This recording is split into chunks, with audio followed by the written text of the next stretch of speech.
কুয়াশাচ্ছন্ন স্নিগ্ধ ভোরের ঘাসের ডগায় জমে থাকা শিশির বিন্দু, সেই সাথে দুপুর ও বিকেলের দুষ্টু মিষ্টি আবহাওয়া এবং গোধূলি বিকেলের পরে কুয়াশাবৃত নীরব সন্ধ্যা যার আগমন বার্তাকে জানিয়ে দিচ্ছে তা হলো শীত ঋতু।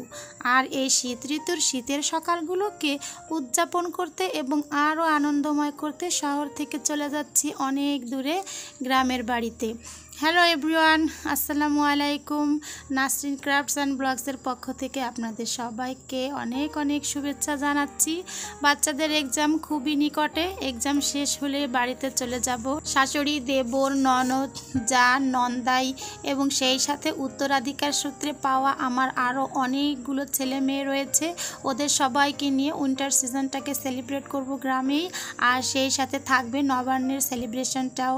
যেহেতু অগ্রহায়ণ মাস, যারা ভিলেজ রিলেটেড ফ্যামিলি তারা কিন্তু কৃষি নির্ভর এবং কৃষি তারা পছন্দ করেন, তাই সেই ধান পেকে গিয়েছে, ধান কাটার সময় হয়ে গিয়েছে, যার কারণে অগ্রহায়ণের সেলিব্রেশনটাও এবার বাড়িতেও করতে পারছি আলহামদুলিল্লাহ।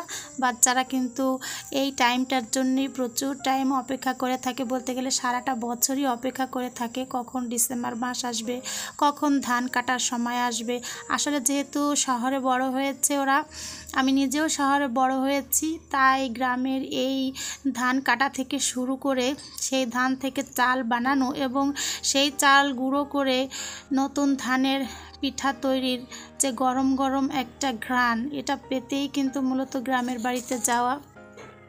তবে মন খারাপ করার কিছু নেই, চলে যাবার আগে লাস্ট ভিডিওতে অবশ্যই আপনাদেরকে বলে যাব। আর আপনাদের জন্য আজকে একটা অ্যাম্বুশের বাগান তৈরি করছি, আর এই বাগানটা তৈরি করছি অফ হোয়াইট কালারের কাপড়ের উপর। আর এখানে কালার কম্বিনেশনটা করেছি বিজয়ের রং দিয়ে, অর্থাৎ লাল সবুজের বাংলাদেশ, এই রংটা দিয়েই আজকের টোটাল অ্যাম্বুশের বাগানটা তৈরি করব। এখানে যে লাল এবং সবুজ কালারটা আমি ইউজ করছি, এখানে লাল কালারটা কিন্তু একদমই টকটকে লাল এবং সবুজ কালারটা কিন্তু একদমই ডিপ সবুজ। অনেকেই লাল এবং সবুজ এ দুটো কালার পারফেক্ট লুক আনতে পারেন না। অনেকেই বলেন যে আপু টকটকে লাল হচ্ছে না, অথবা গাঢ় সবুজ কালারটা করতে পারছি না। লাল এবং সবুজ কালার তৈরি করতে হলে কিন্তু এর মধ্যে অবশ্যই হলুদ কালারটা অ্যাড করতে হবে, অর্থাৎ লাল কালার এবং সবুজ কালার তৈরির জন্য এখানে দুটো কালার 80% রাখতে হবে, আর হলুদ রঙের কালারটা রাখতে হবে 20%, তবেই কিন্তু লাল এবং সবুজ কালারটা পারফেক্ট হবে। আর এই পার্সেন্টেজটা আপনি যদি নর্মাল কালার রেডি করেন সেখানেও কিন্তু একই রকম থাকবে, আর যদি অ্যাম্বুশ কালারটা রেডি করেন সেখানেও কিন্তু এই দুটো কালারের পার্সেন্টেজ একই রকম থাকবে।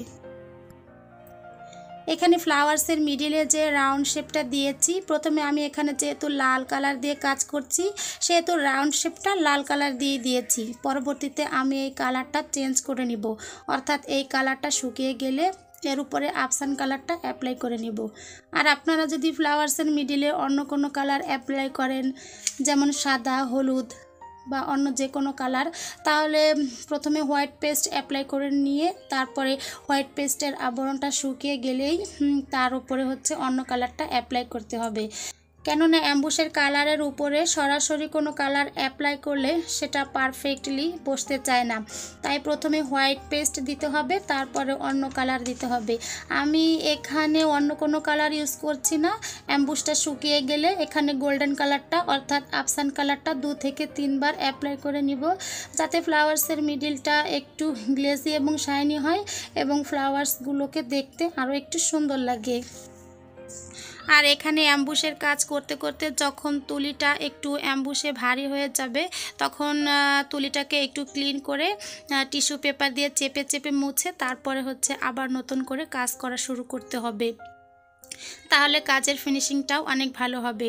আর অ্যাম্বুশ কিন্তু আপনি যেই স্টাইলেই দিবেন ঠিক সেই স্টাইলেই ফুলে উঠবে, আর সেজন্য অ্যাম্বুশের প্রতিটি ফুলের প্রতিটি পাপড়ি একটু আলাদা আলাদা করে দেওয়ার চেষ্টা করতে হবে, যাতে ফাইনাল লুকটা অনেক পারফেক্ট হয়। আর আয়রন করার পরে কিন্তু এই পাপড়িগুলো যে আলাদা আলাদা দিচ্ছেন, এর ফলে প্রতিটি পাপড়ি একটি থেকে অন্যটি আলাদা দেখতে মনে হয়, আর মনে হয় যেন ফ্লাওয়ার্সগুলো একদমই রিয়েলভাবে ফুটে রয়েছে।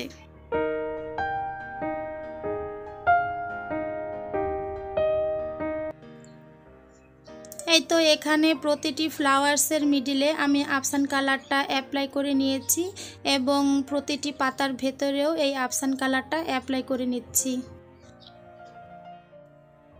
এখানে ড্রেসের ভেতরে ছোট ছোট কিছু কাজ করে নিয়েছি।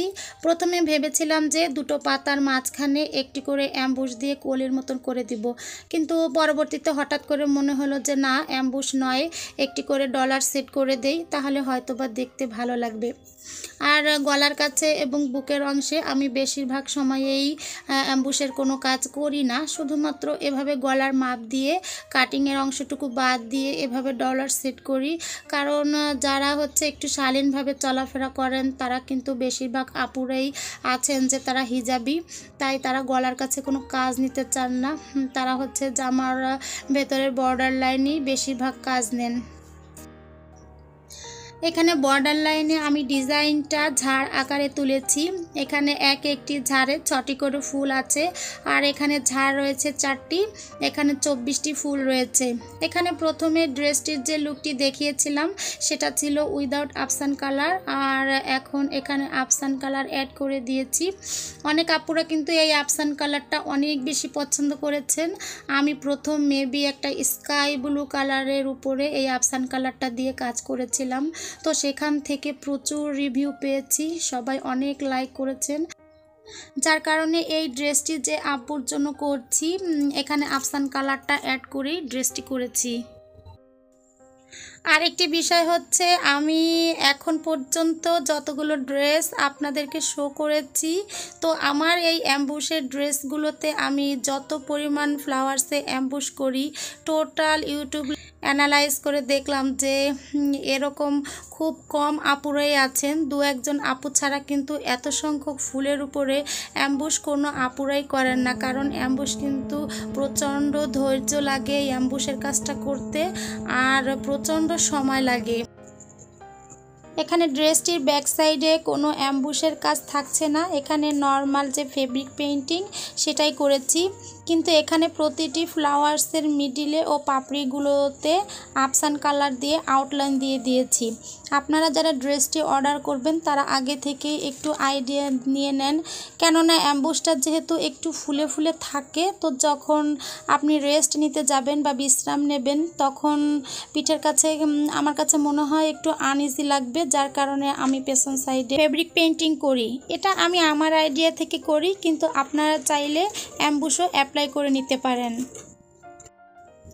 আর এটা হাতার ডিজাইন, দুটো হাতায় আমি মোট 4টি করে 8টি ফ্লাওয়ার্সের উপর অ্যাম্বুশ করে নিয়েছি।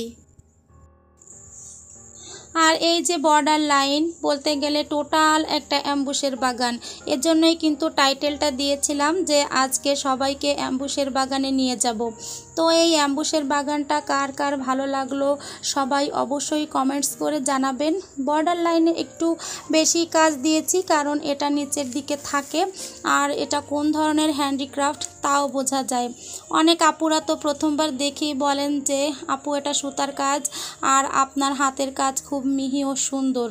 তো যখন তাদেরকে বলি যে এটা সুতার কাজ নয়, অ্যাম্বুশের কাজ, তখন তারা হাত দিয়ে ধরে দেখলে তবেই কিন্তু বুঝতে পারে, জাস্টিফাই করতে পারে যে এটা কোন ধরনের কাজ।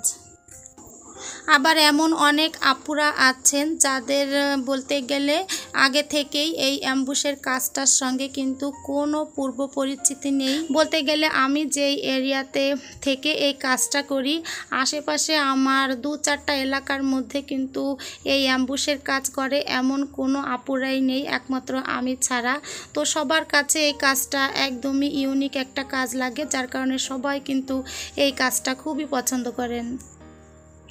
এই ড্রেসটি কিন্তু আপনি যে কোনো উদযাপনে, যেমন নবীনবরণ, পহেলা বৈশাখ, রজত জয়ন্তী কিংবা পুনর্মিলনী, আর সামনে তো ঋতুরাজ বসন্তের পহেলা ফাগুন আসছেই, তাই যে ধরনের অনুষ্ঠানেই আপনি চান না কেন এ ধরনের ড্রেস পরে অনায়াসেই যেতে পারবেন। একবার হলেও কেউ না কেউ অবশ্যই জিজ্ঞাসা করবে যে আপু এটা কিসের কাজ। টোটাল ড্রেসের মধ্যে মোট 32টি ফুলের উপরে আমি অ্যাম্বুশ অ্যাপ্লাই করেছি। তো যার যার ভালো লাগবে এক্ষুনি ডেসক্রিপশন বক্স চেক করে অর্ডার করে ফেলুন। আজ এ পর্যন্তই রাখছি। সবাই ভালো থাকুন, সুস্থ থাকুন, নিরাপদে থাকুন। আসসালামু আলাইকুম।